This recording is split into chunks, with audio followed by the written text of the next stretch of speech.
Hey guys, today we're in the book of Deuteronomy chapter 21. We're still in the fifth section about the civil laws of how Israel should act. And so we have several laws here that are given today. Let's jump into it.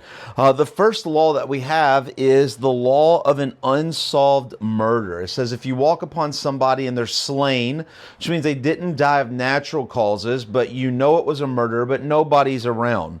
Well, there's some things that needs to happen. First, you shall send out the elders from the nearby cities, and they shall measure from their city to the body.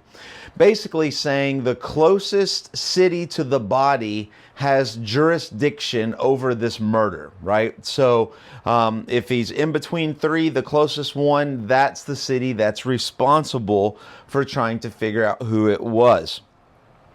But if they can't, what do they have to do? They have to bring a heifer, a cow that has not been worked, bring it down to where the body is, and they shall break its neck. They shall kill that as a sacrifice.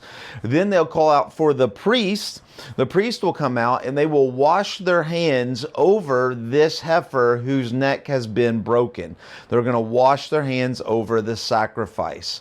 Why do they do this? Well, we learned in the book of Numbers, chapter 35, that God said that unavenged murders will make the land go bad. There will be a punishment for these unavenged murders. And so here they have to avenge it. So they avenge it by bringing a cow, breaking its neck, and then they wash their hands in front of the priest saying, we have tried everything that we can to find the criminal. We couldn't, and our hands are clean. And the priests are there to verify they did that, and that is good.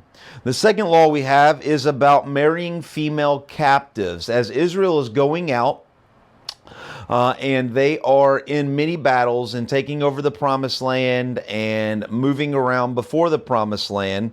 It says if you defeat somebody and you find a beautiful woman of the city, the civilization, or the nation that you've taken over, and you want to marry her, you can, but there's some rules that God puts in place.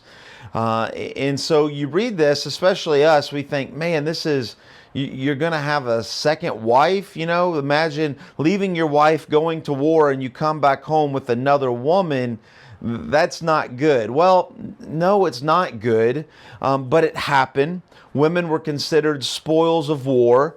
But God here puts some rules in to help protect the woman and the wife. Okay, so he's helping both people here in the next couple rules we look at. So if he brings her home, what does he have to do? He has to shave her head, cut her nails. Basically what that means is it's a fresh start. It's a purification phase.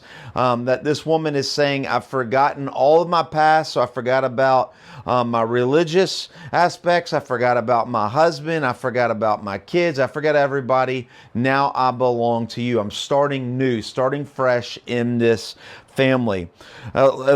As well as shaving their head and cutting their nails, it says that they would take their clothes off. It doesn't mean that they would live naked in the house. It just means they would change their clothes.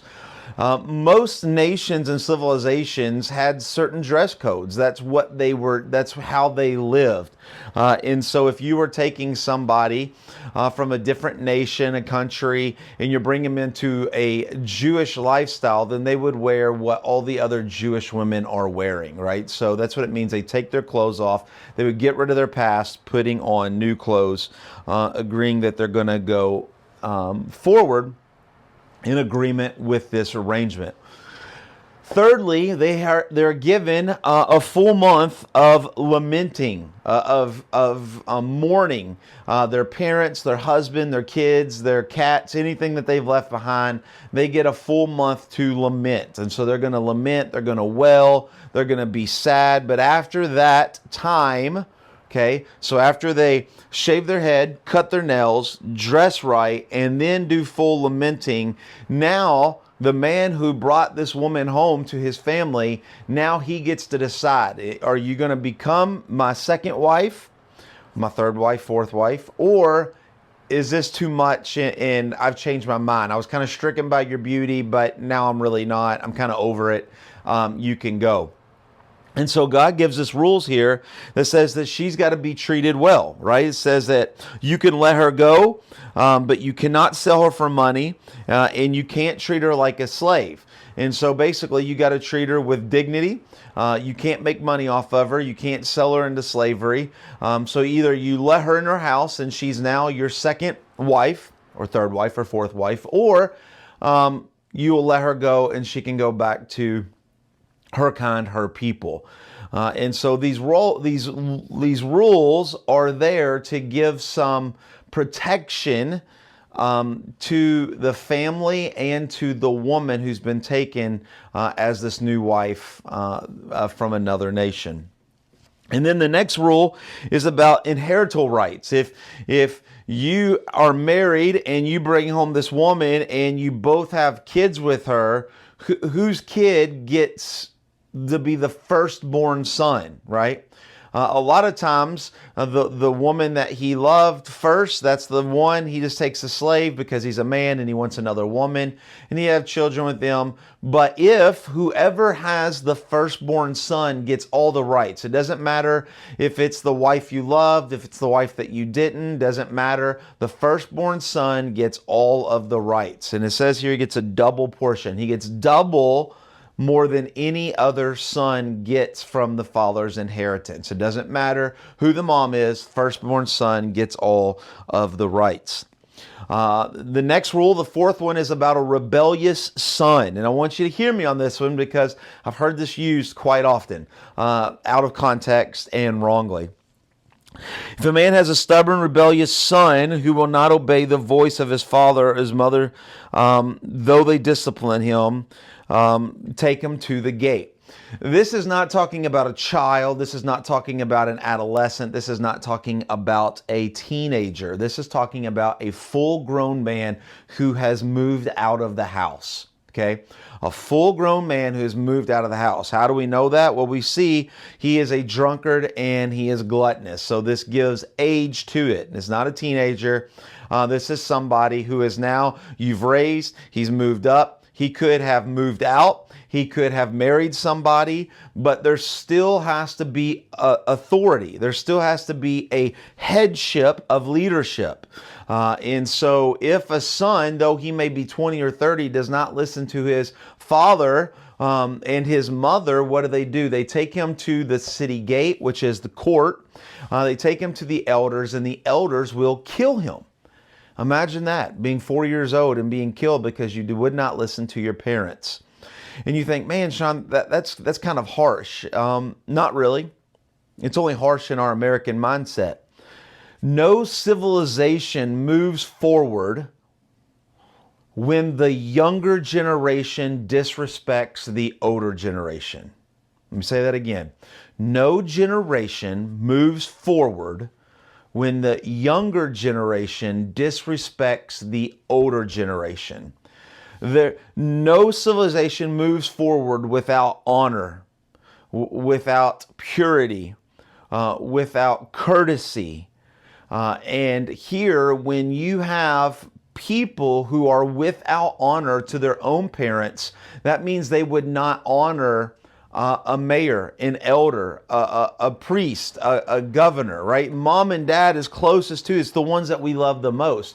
And if we don't love them, then how would we love anybody else? And so God says, get rid of them, get them out of my sight because they are wrong. There's something wrong with the heart.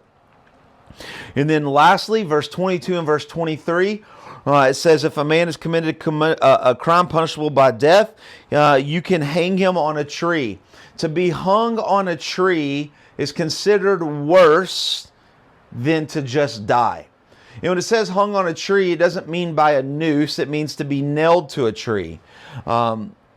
And the point that it's worse is that normally you would die and they would hang your body. It's disgraceful. It's shame. People see you naked. People know that you've done wrong.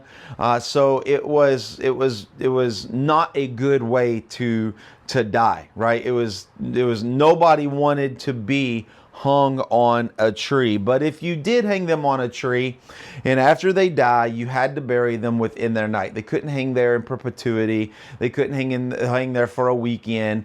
They had to be buried. So they could experience shame for a little bit of time, but it was over. Now, when we talk about verses 22 and 23, this is what we call a messianic prophecy. This is a prophecy about Jesus, because Jesus was hung on a tree. So we see this whole idea being hung on a tree, and Paul brings this into great detail when he talks about it in Galatians chapter 3. In Galatians chapter 3, it says that Jesus went and took our curse. He took our curse upon the tree. So he took the curse that we deserved, and he took it because he was hung on the tree. And so Paul puts this together and say Jesus is going to be cursed on a tree, not forever, for just a little bit. He would be separated from the Father, and he would be buried, and he would resurrect and ascend back to the Father. And so this is a messianic prophecy talking about the curse that he would take for us. So I hope that makes a little bit more sense, learning a little bit more about the civil laws. And we will see you tomorrow in chapter 22. God bless.